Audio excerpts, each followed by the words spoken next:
यह कथा केवल शक्ति और विनाश की नहीं है, बल्कि इसके भीतर छुपे गहरे जीवन संदेश को समझने की एक कोशिश है। प्राचीन भारतीय पौराणिक कथाओं में से यह कहानी हमें यह सिखाती है कि जीवन में संतुलन कितना महत्वपूर्ण है।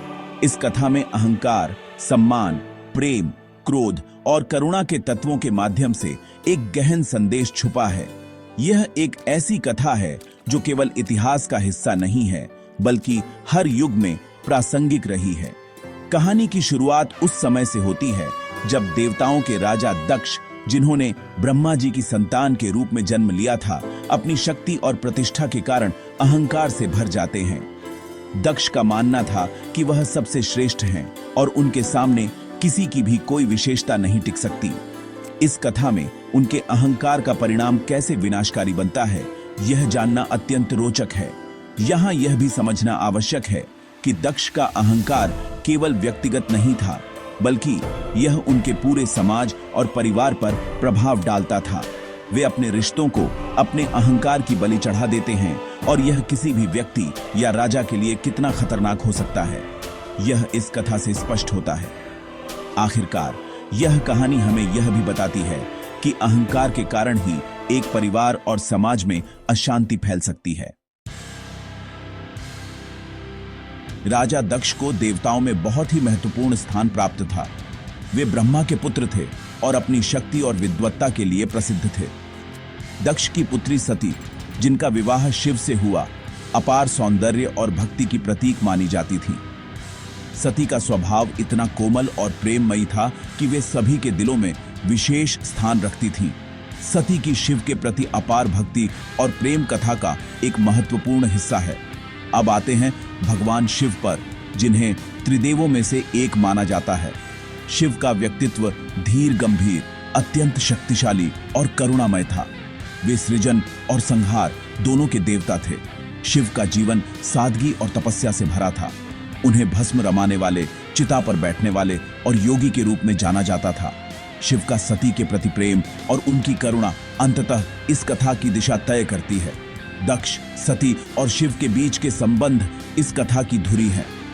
दक्ष का अहंकार, सती का सम्मान और प्रेम और शिव की करुणा इस कथा को एक अद्वितीय मोड़ देते हैं। यह संबंध केवल व्यक्तिगत नहीं, बल्कि सामाजिक और धार्मिक मान्यताओं का भी प्रतीक है। यहाँ पर यह देखना महत्वपूर्ण है कि इन तीनों के आपसी संबंध कैसे इस महाकाव्य कथा की दिशा निर्धारित करते हैं।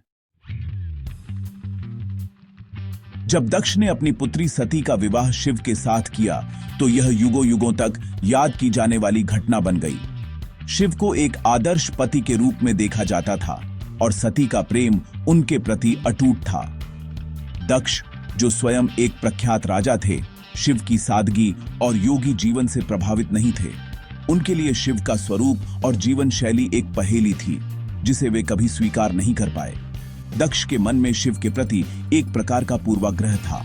वे शिव की महानता को नहीं समझ सके और इसे अपने अहंकार के कारण नहीं समझना चाहते थे। दक्ष का यह अहंकार ही आगे चलकर उनके विनाश का कारण बनता है। सती और शिव का विवाह प्रेम और भक्ति का एक अद्वितीय उदाहरण था, लेकिन दक्ष के लिए यह केवल एक सामाजिक दायित्व था। दक्ष का अहंकार इतना बढ़ गया कि उन्होंने शिव को अपने समकक्ष नहीं माना। इस विचारधारा ने दक्ष को शिव के प्रति दुर्भावना से भर दिया। यहाँ यह स्पष्ट होता है कि जब कोई व्यक्ति अपने अहंकार को अपने रिश्तों से ऊपर रखता है, तो यह विनाशकारी परिणाम ला सकता है। दक्ष के इस अहंकार ने ही आगे चलकर इस महान कथा का निर्माण किया। दक्ष ने एक भव्य यज्ञ का आयोजन किया, जिसमें सभी देवताओं को आमंत्रित किया गया था। यह यज्ञ दक्ष की प्रतिष्ठा और शक्ति का प्रदर्शन था। दक्ष का लक्ष्य था कि इस यज्ञ के माध्यम से वे अपनी महानता को सभी के सामने प्रदर्शित कर सकें। यज्ञ आयोजन के पीछे उनका उद्देश्य केवल धार्मिक नहीं, बल्कि व्यक्तिगत प्रतिष्ठा भी था। ऐसा कहा जाता है कि उन्होंने यह यज्ञ विशेष रूप से शिव को अपमानित करने के लिए आयोजित किया था। जब यज्ञ का निमंत्रण भेजा गया, तो सती और शिव को जानबूझकर अनदेखा किया गया। दक्ष ने शिव को आमंत्रित नहीं किया, क्योंकि वे उन्हें सम्मान देने से इनकार कर चुके थे। सती को जब इस बात का पता चला, तो वे अत्यंत दुखी और अपमानित महसूस करने लगीं। एक पुत्री के रूप में अपने पिता के यज्ञ में सम्मिलित होना उनका अधिकार था, लेकिन उन्हें यह अधिकार नहीं मिला। सती ने शिव से आग्रह किया कि वे उन्हें यज्ञ में जाने दें, लेकिन शिव ने उन्हें दक्ष के अहंकार और दुर्भावना के बारे में समझाया। शिव के लिए यह यज्ञ केवल अहंकार और दुर्भावना का प्रतीक था, लेकिन सती अपने पिता के प्रति सम्मान और प्रेम के कारण वहां जाने की जिद पर अड़ी रहीं। अंततः शिव ने उनकी इच्छा का सम्मान किया और उन्हें यज्ञ में जाने की अनुमति दी, जो आगे चलकर विनाशकारी सिद्ध हुआ। सती जब यज्ञ में पहुंची तो दक्ष ने उनका स्वागत करने के बजाय उनका अपमान किया। सती यह देखकर अत्यंत दुखी और क्रोधित हो गईं। उनके अपने पिता ने ही उन्हें अपमानित किया और शिव का भी अपमान किया। दक्ष का यह व्यवहार न केवल एक पुत्री के सम्मान को ठेस पहुंचा रहा था, बल्कि यह शिव के प्रति उनके अपमान का भी प्रतीक था। सती ने अपने पिता के द्वारा शिव के अपमान को सहन नहीं किया। इस अपमान से आहत होकर सती ने अपने प्राण त्यागने का निर्णय लिया। उन्होंने यज्ञ अग्नि में आत्मदाह कर लिया। यह आत्मदाह केवल एक व्यक्तिगत निर्णय नहीं था, बल्कि यह उनके प्रेम और सम्मान की पराकाष्ठा थी। सती का यह बलिदान उनके प्रेम की गहराई और उनके आत्मसम्मान की उच्चता को दर्शाता है। यह घटना दक्ष के यज्ञ में एक नया मोड़ ले आई। सती के आत्मदाह ने वहां उपस्थित सभी लोगों को स्तब्ध कर दिया। उनके इस कदम के पीछे का दर्द और अपमान सबको महसूस हुआ। सती का यह बलिदान केवल व्यक्तिगत नहीं था, बल्कि यह एक सामाजिक संदेश भी था कि अपमान सहन करने की एक सीमा होती है। यह घटना दक्ष के यज्ञ का अंत नहीं, बल्कि एक नए अध्याय की शुरुआत थी, जिसने पूरे ब्रह्मांड को हिलाकर रख दिया। सती के आत्मदाह की खबर जब शिव तक पहुंची तो वे गहरे शोक में डूब गए। शिव का क्रोध और शोक अपार था। उनकी प्रिय सती का इस तरह जाना उनके लिए असहनीय था। शिव, जो अपनी करुणा और धैर्य के लिए जाने जाते थे, इस घटना से अत्यंत व्यथित हो गए। उनका क्रोध पूरे ब्रह्मांड में फैल गया और इसका प्रभाव देवताओं और प्राणियों पर भी पड़ा। शिव ने अपने जटा से एक जटिल रूप प्रकट किया, जिसे वीरभद्र कहते हैं। वीरभद्र का जन्म शिव के क्रोध का प्रतीक था। वह शक्ति और विध्वंस का अवतार थे और उनका उद्देश्य दक्ष के यज्ञ का विध्वंस करना था। वीरभद्र का जन्म शिव की शक्ति और उनके अन्याय के प्रति असहिष्णुता का प्रतीक था। यहाँ यह स्पष्ट होता है कि शिव के क्रोध का परिणाम कितना भयंकर हो सकता है। वीरभद्र के जन्म के साथ ही यज्ञ स्थल पर एक नई घटना ने जन्म लिया। वीरभद्र ने यज्ञ स्थल की ओर प्रस्थान किया और उनके साथ भूतों और पिशाचों की एक विशाल सेना थी। यह दृश्य अत्यंत भयानक और विध्वंसकारी था। वीरभद्र का यह रूप केवल दक्ष के अहंकार का परिणाम नहीं था, बल्कि यह अन्याय के खिलाफ शक्ति और प्रतिशोध का भी प्रतीक था। वीरभद्र ने यज्ञ स्थल पहुंचकर विध्वंसक कार्य करना शुरू कर दिया। यज्ञ में उपस्थित देवताओं और अर्षियों ने वीरभद्र के क्रोध को देखकर भय से कांप उठे। वीरभद्र ने दक्ष के यज्ञ को पूरी तरह से नष्ट कर दिया। यज्ञ की अग्नि बुझ गई और वहां उपस्थित सभी देवता और अर्षि भाग खड़े हुए। इस विध्वंस ने दक्ष के अहंकार को चकनाचूर कर दिया। वीरभद्र ने अंततः दक्ष का वध कर दिया। दक्ष का यह अंत उनके अहंकार और शिव के प्रति उनके व्यवहार का परिणाम था। यह घटना यह दर्शाती है कि जब अहंकार और अन्याय बढ़ जाते हैं तो उनका अंत विनाशकारी होता है।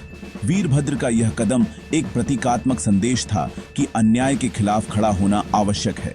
यज्ञ विध्वंस और दक्ष के वध ने देवताओं में भय फैला दिया। वे शिव के क्रोध से भयभीत थे और उन्हें शांत करने का प्रयास करने लगे। वीरभद्र का यह रूप केवल विध्वंस का नहीं, बल्कि अन्याय के खिलाफ शक्ति का भी प्रतीक था। इस घटना ने यह स्पष्ट कर दिया कि जब किसी के साथ अन्याय होता है तो उसकी प्रतिक्रिया कितनी प्रबल हो सकती है। यज्ञ विध्वंस और दक्ष के वध के बाद देवताओं ने शिव से क्षमा की प्रार्थना की। वे शिव के पास पहुंचे और उनसे करुणा की याचना की। शिव, जो करुणा और सहिष्णुता के प्रतीक थे, ने देवताओं की प्रार्थना सुनी। उनकी करुणा ने उन्हें दक्ष को जीवन दान देने के लिए प्रेरित किया। शिव ने दक्ष के कटे हुए सिर के स्थान पर एक बकरे का सिर लगाकर उन्हें पुनर्जीवित किया। दक्ष ने शिव से क्षमा मांगी और उनके प्रति सम्मान प्रकट किया। यह दृश्य शिव की महानता और उनके करुणामय हृदय को दर्शाता है। शिव के इस करुणामय निर्णय ने दक्ष को उनके अहंकार से मुक्त किया और उन्हें एक नया जीवन दिया। यह करुणा का उदाहरण है कि कैसे प्रेम और क्षमा किसी भी प्रकार के क्रोध और प्रतिशोध को समाप्त कर सकते हैं। शिव की करुणा ने दक्ष को उनके गलतियों का एहसास कराया। दक्ष को यह समझ आया कि अहंकार का कोई स्थान नहीं है और उसे त्यागने में ही भलाई है। शिव का यह कदम यह संकेत देता है कि क्षमा और करुणा का स्थान क्रोध से कहीं ऊपर है। शिव की करुणा ने इस कथा को एक नई दिशा दी और इसे जीवन का एक महत्वपूर्ण पाठ बना दिया। इस कथा के पात्रों का प्रतीकात्मक अर्थ बहुत गहरा है। दक्ष का अहंकार यह दर्शाता है कि जब व्यक्ति अपनी शक्ति और प्रतिष्ठा के अहंकार में डूब जाता है तो उसका पतन निश्चित है। सती प्रेम और सम्मान की प्रतीक हैं। उनका आत्मदाह यह दिखाता है कि जब सम्मान का उल्लंघन होता है तो प्रेम भी अपनी सीमा तक सहन नहीं कर सकता। वीरभद्र अन्याय के खिलाफ शक्ति का प्रतीक हैं। वे यह दर्शाते हैं कि अन्याय के खिलाफ खड़ा होना आवश्यक है। शिव की करुणा और क्षमा का यह संदेश है कि जीवन में संतुलन बनाए रखना कितना महत्वपूर्ण है। उनकी करुणा ने यह सिखाया कि क्रोध के बाद भी क्षमा और करुणा से ही जीवन में शांति मिलती है। यह कथा यह भी सिखाती है कि सम्मान, न्याय और संतुलन के बिना जीवन अधूरा है। आज के समय में इस कथा का संदेश अत्यंत प्रासंगिक है। यह हमें सिखाती है कि अहंकार विनाश का कारण बन सकता है और सम्मान, प्रेम और करुणा के बिना जीवन में संतुलन नहीं हो सकता। इस कथा से हमें सीख मिलती है कि हमें अपने जीवन में संतुलन बनाए रखना चाहिए और क्रोध के बावजूद क्षमा और करुणा को नहीं भूलना चाहिए। यह कहानी आज भी हमें प्रेरित करती है कि हम अपने जीवन में संतुलन और करुणा को अपना आदर्श बनाएं।